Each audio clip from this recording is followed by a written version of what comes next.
మన శివాజీ గారికి ఇచ్చేద్దాం.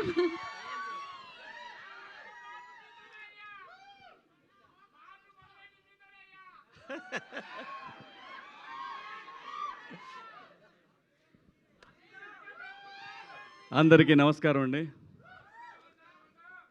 పాత్రికేయ సోదరులకు, మీడియా మిత్రులందరికీ కూడా పేరు పేరున నమస్కారాలు.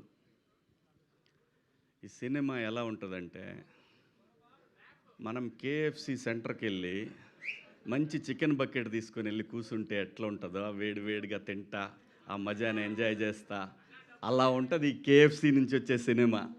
ఇదైతే పక్క. అక్కడ చూడండి, ఆయన అసలు పెట్టారు కోనా ఫిలిం కార్పొరేషన్, కేఎఫ్సి. ఏ మాత్రం ఆ బ్రాండ్కి తగ్గదు. ఇది చాలా మంచి లవ్ స్టోరీ అండి. ఇది నాకు కథ తెలుసు.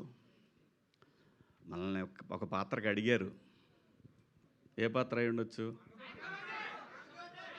రొటీన్గా ఉంటుందని నేను మా వాడితో అన్నా, వద్దురా ఇది దీంట్లో కాదులే, మనం వేరే దాంట్లో చేద్దాం. పైగా మా శ్రీదేవి తను ఎంత గొప్ప ఆర్టిస్ట్ అంటే, మీరు అమ్మాయి రీల్స్ ఏమైనా చూసారా? ఓరి బాబో ఏం ఎక్స్ప్రెషన్స్! నాకు కోర్టు సినిమా చేసేంత వరకు ఎవరి పిల్ల ఏదో ఓకే ఎర్రగా బుర్రగా ఉంది, బాగుంది, తీసుకున్నారు హీరోయిన్ అనుకున్నా. ఆ సినిమా అయిపోయినాక 6 నెలలకి తనకు ఒక రీల్ పెట్టానమాట శ్రీదేవికి. ఏటమ్మా ఇదే అని అన్నా. అస్సలు బాబోయ్, ఇందాక అదే చెప్తున్నాను. అందుకు ఎంత మంచి ఆర్టిస్ట్ అంటే చాలా చాలా మైన్యూట్గా ఉంటాయి తన రీల్స్లో ఇచ్చే ఎక్స్ప్రెషన్స్. చాలా గొప్ప ఆర్టిస్ట్ అవుతుంది, చాలా దూరం వెళ్తుంది. అలాగే రోహన్ ఏదోట్లే అబ్బా, నా ఇష్టం వచ్చిందంట మంగపతి ఇక్కడ. నాకు అది కన్ఫ్యూజు. మాకేమో 90స్లో రోహన్ గాడు ఉన్నాడు, ఈడ రోషన్ గాడు, ఎక్కడ తెచ్చేది నేను. సరే, వీళ్ళిద్దరూ very close to my heart. So మంచి డాన్సరు, మంచి టైమింగ్ ఉన్న artist, long way to go. పైగా మనోడి హ్యాండ్ కూడా మంచి లెగ్, బ్రహ్మాండంగా వరుసన మంచి మంచి బ్యానర్స్లో మంచి సినిమాలు చేస్తున్నాడు, మంచి బిహేవియరు. సో ఇది చాలా ఇంపార్టెంట్ అప్కమింగ్ ఆర్టిస్టులకి. సో ఇవన్నీ పుష్కలంగా ఉన్నాయి మా వాళ్ళు. చాలా బాగా చేశాడు ఈ సినిమాలో. మీకు మనోడి డ్యాన్సుల గురించి మీకు చెప్పేదే ఉంది, అందరూ బాగా చేశారు. డైరెక్టర్ గారి కథ నేను విన్నాను, చాలా బాగా చేశాడని చెప్పారు. సో కోనా గారి ఆ గొడుగు కింద వీళ్ళందరూ కూడా చాలా సేఫ్ జోన్లో ఈ సినిమా నుంచి నెక్స్ట్ లెవెల్కి వెళ్ళబోతా ఉన్నారు వీళ్ళందరూ. ఖచ్చితంగా కోనా గారి ఫోటో వాళ్ళ జీవితకాలం పెట్టుకోవాలి, కొత్త డైరెక్టర్ కానీ వీళ్ళందరూ కూడా. ఎందుకంటే వీళ్ళందరికీ ఎవరికి తెలీదు, ఈవెన్ మన శివగారికి కూడా తెలీదు. కోనా గారు ప్రొడ్యూసర్గా చేసిన సినిమాకి ఆ సినిమాకి చేసిన ట్రైలర్కి నేను అసిస్టెంట్ అనమాట అక్కడ ఆ స్టూడియోలో, ఎడిటింగ్ డిపార్ట్మెంట్లో, రాజ్భవన్ రోడ్లో. తోకలేని పెట్ట, ఇది ఆయన ప్రొడ్యూసరు. నేను అప్పుడు ఎడిటర్గా పనిచేస్తున్నాను. సో ఆ సినిమాకి ఒక సీనియర్ ఎడిటర్ ఉన్నాడు, ఆయన దగ్గర నేను ఆ టైంలో నేను అసిస్టెంట్గా పనిచేస్తున్నానండి.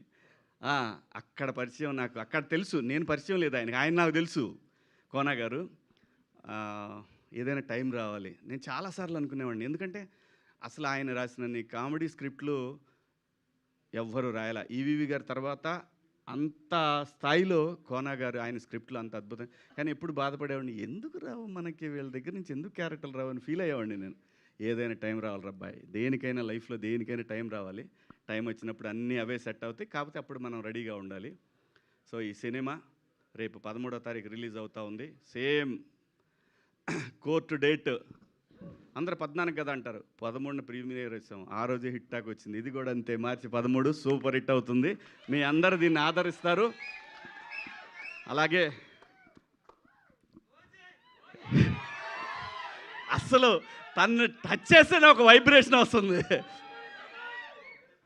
తమన్ గారు నాకు చాలా చాలా చాలా చాలా సంవత్సరాల క్రితం తను కష్టపడే రోజుల దగ్గర నుంచి నాకు తెలుసు. నందమూరి తమన్ కావచ్చు, కొణిదెల తమన్ కావచ్చు, తెలుగోళ్ళ తమన్, అది చాలా బాగుంది కదా. జై తమన్. సో అందరికీ కూడా పేరు పేరున ఇక్కడికి వచ్చేసిన మీ అందరికీ కూడా thank you so much. Thank you Kona గారు పిలిచినందుకు.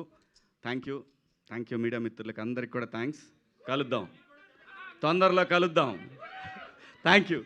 సో మీ ట్రిపుల్ ఎస్ కూడా ఫస్ట్ అడ్వాన్స్ కంగ్రాచులేషన్స్ అండి సాంప్రదాయని సుబినికి కూడా థ్యాంక్ యూ అంతే అంటే మైక్ తీసుకుంటూ చెప్తున్నాను అనమాట నేను దానికి ఆల్ ది బెస్ట్ అండ్ నా